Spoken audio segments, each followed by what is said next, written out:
Un des facteurs qui affecte beaucoup la performance des organisations, c'est l'irrégularité.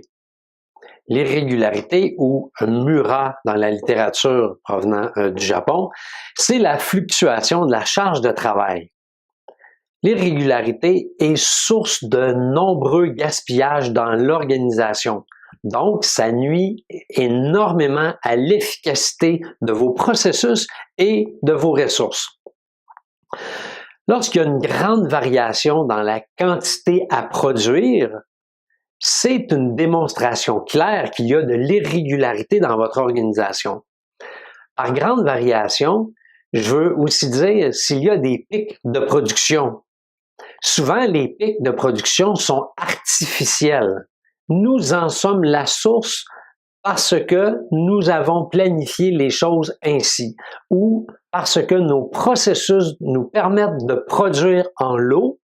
Nécessairement, les lots généreront de l'irrégularité.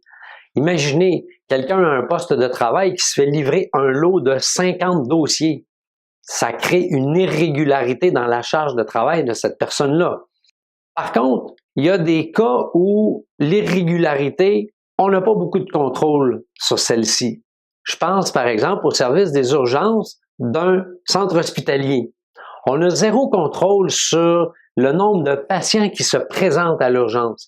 Donc, le service des urgences doit subir l'irrégularité du nombre de patients qui arrivent à tout moment de la journée.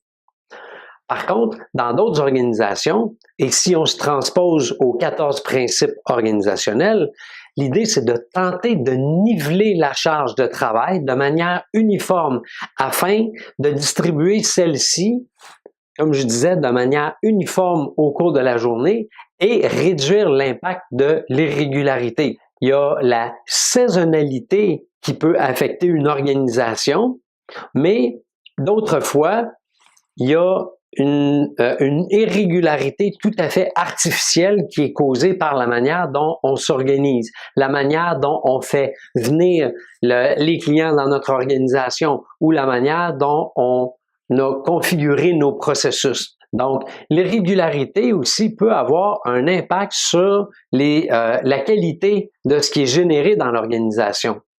Une grosse charge de travail qui arrive peut réduire la qualité de ce qui est fait parce que les gens qui reçoivent cette grande charge de travail-là ou les processus qui reçoivent la charge de travail vont être affectés et vont vouloir se dépêcher pour passer le lot ou traiter le lot.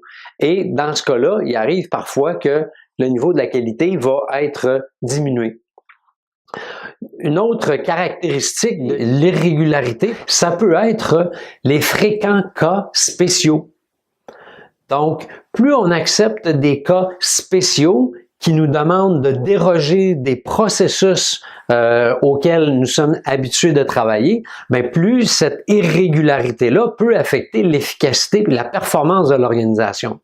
Certains impacts qui peuvent être observés à l'intérieur des organisations qui sont causés par l'irrégularité peuvent être, entre autres, l'apparition de goulots d'étranglement à certains endroits tout à fait inhabituels, un niveau de stress élevé du personnel, une santé psychologique au travail qui se détériore ou un climat de travail qui se détériore, un rythme de travail qui est inégal d'une personne à l'autre ou d'un corps de travail à l'autre ou d'une équipe à l'autre. Avoir fréquemment recours aux heures supplémentaires peut être aussi un impact de l'irrégularité qu'il y a dans l'organisation et aussi avoir besoin de plus de ressources afin de répondre à cette demande irrégulière ou imprévue peut être un autre impact de l'irrégularité. Quoi qu'il en soit, si on se rapporte aux 14 principes organisationnels, un de ceux-ci veut qu'on nivelle la charge de travail afin de réduire l'impact de l'irrégularité et aussi afin de permettre à l'organisation d'être performante comme elle pourrait l'être en temps normal.